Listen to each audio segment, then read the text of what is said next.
दोस्तों नमस्कार। आज हम फिर एक बार हाजिर हैं आपके सामने एक नए विषय को लेकर के, और एक ऐसा गृह उद्योग जिसको आप घर पे कर सकते हैं और जिसकी बहुत ज़्यादा डिमांड है। और आप यकीन करें कि इसका अभी भी जो है लगभग 50 से 60% इम्पोर्ट जो है चाइना से होता है। तो क्यों नहीं, अगर आप अपने आप खुद से घर में बना लें, इसको घर के आसपास के मटेरियल से बना लें, तो आपके पास एक तो मटेरियल का पैसा नहीं लगेगा, दूसरा आप जो है इसको घर पे बहुत आसानी से बना सकेंगे।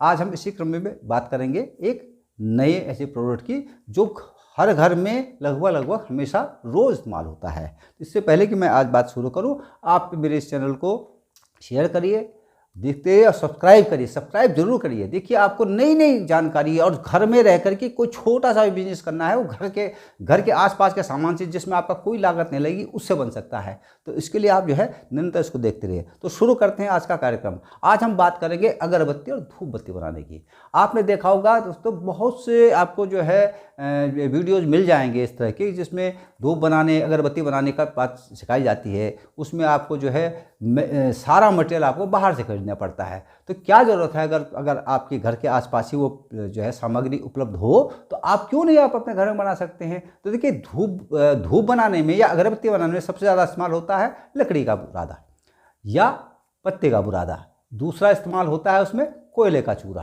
तो ये दो। तीसरी चीज़ होती है उसमें खुशबू यानी किसी भी प्रकार की, माना आपको गुलाब की, तो गुलाब की पंखुड़ियों का जो है सूखी हुई पंखुड़ियाँ होती है उसमें डाली जाती हैं, या फिर लोग एसेंस डालते हैं। तो मैं ये कहता हूँ कि आप एसेंस डाल करके नकली माल मत बनाइए, असली माल बनाइए। इसलिए उसमें फूलों की खुशबू डालिए, पत्तों की खुशबू डालिए। तो इसके लिए आपको बहुत सरल तरीका मैं आपको बताता हूं, जो आपके बिल्कुल आसपास है। हो सकता है जिसके घर में पेड़ पौधे होंगे उसके तो घर के अंदर ही है। तो इस तरह से अगर आप चाहें तो उसको बना सकते हैं। तो शुरू करते हैं कि आपको क्या क्या सामग्री चाहिए।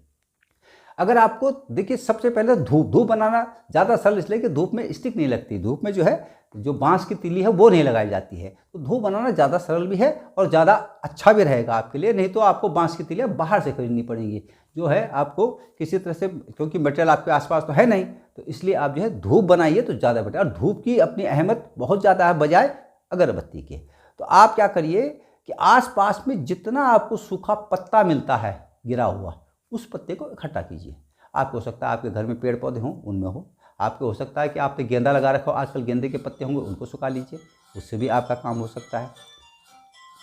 और साथ साथ आप जो है जो नींबू का पेड़ हो सकता है, उसके पत्ते हो सकते हैं। तो आप सबसे पहले क्या कीजिए, कोई भी पेड़ से जो पत्ते झड़ गए, सूख गए, उनको ले आइए और उनको एक बार झाड़ दीजिए। उसमें मिट्टी लगी होगी, और इसको उठा करके इसको पीस दीजिए, बिल्कुल बुरादा बना दीजिए इसका, जैसे मैदा बनता है उस तरह से।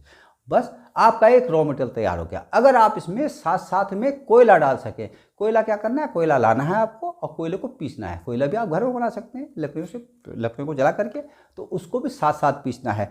अब ये दो मटेरियल आप जब इसको मिलाएंगे, आप इसको लगभग बराबर के रेशो में मिला दीजिए।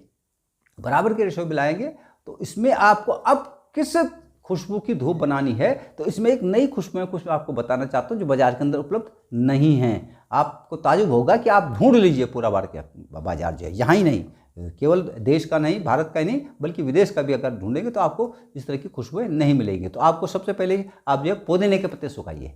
पुदीने के पत्ते को सुखा के पाउडर इसमें अगर आप मिला देंगे तो पुदीने की धूप हो जाएगी, मिंट धूप कहलाएगी। उसी में आप जो है तुलसी के पत्ते मिला देंगे तो तुलसी की धूप हो जाएगी। तो आप जानते हैं कि तुलसी जो है मच्छरों को भगाने के लिए बहुत बड़ा कारगर काम करती है। इस तरह आप नींबू के पत्ते सुखा के नींबू के डालेंगे तो उसका काम करेगी।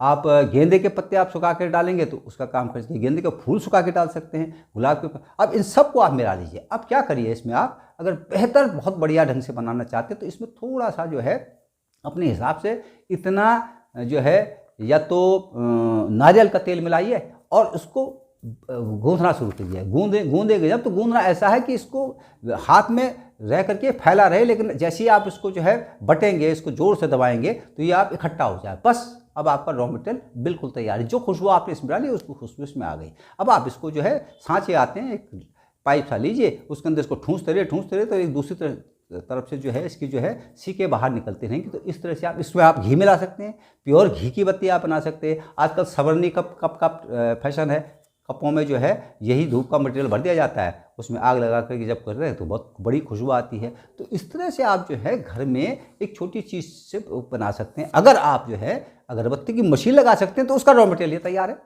तो इस तरह से आप जो है घर के अंदर, घर के चारों तरफ के जो आपका सामग्री है उससे आप हर चीज़ बनाते हैं। जिस चीज़ में भी आपको लगता है खुशबू आती है उसको आप इसमें डाल दीजिए। कई प्रकार के फूल हैं, कई प्रकार की पत्तियां हैं, तो इन सब चीज़ों को जो है अगर आप चाहते हैं कि आप मच्छर अगरबत्ती बनाना चाहते हैं तो एक तो तुलसी की धूप जो है वो काम करेगी। दूसरा आप जो है तेज पत्ता को पीस करके अगर इसमें डाल देंगे तो वो भी जो है मच्छर अगरबत्तियाँ काम करेगी और ये सेहत को नुकसान नहीं पड़ेगी। बाजार के अंदर जितनी अगरबत्तियाँ मिलती हैं आपके मच्छर भगाने वाली, वो सब सेहत को नुकसान। तो देखिए धूप भी बनेगी और अगरबत्ती बनेगी और साथ साथ जो है मच्छर की अगरबत्ती बन जाएगी। तो इस तरह से आप जो है अगर इस तरह की सामग्री इकट्ठा करेंगे तो आपके घर के आसपास जो लोग कह रहे हैं मेरे पास काम नहीं है, पैसा नहीं है, कुछ नहीं है, तो वो सब कुछ बहुत सस्ते में, मुश्किल से 50-100 रुपया खर्चा होगा, आप इसको घर में बना सकेंगे। तो दोस्तों इस तरह आप जो है मेरे वीडियो को लगातार देखिए और आप सीखिए कि आप घर के छोटे छोटे चीज़ों से बड़ा काम कैसा कर सकते हैं। फिर मिलेंगे एक अगले वीडियो में।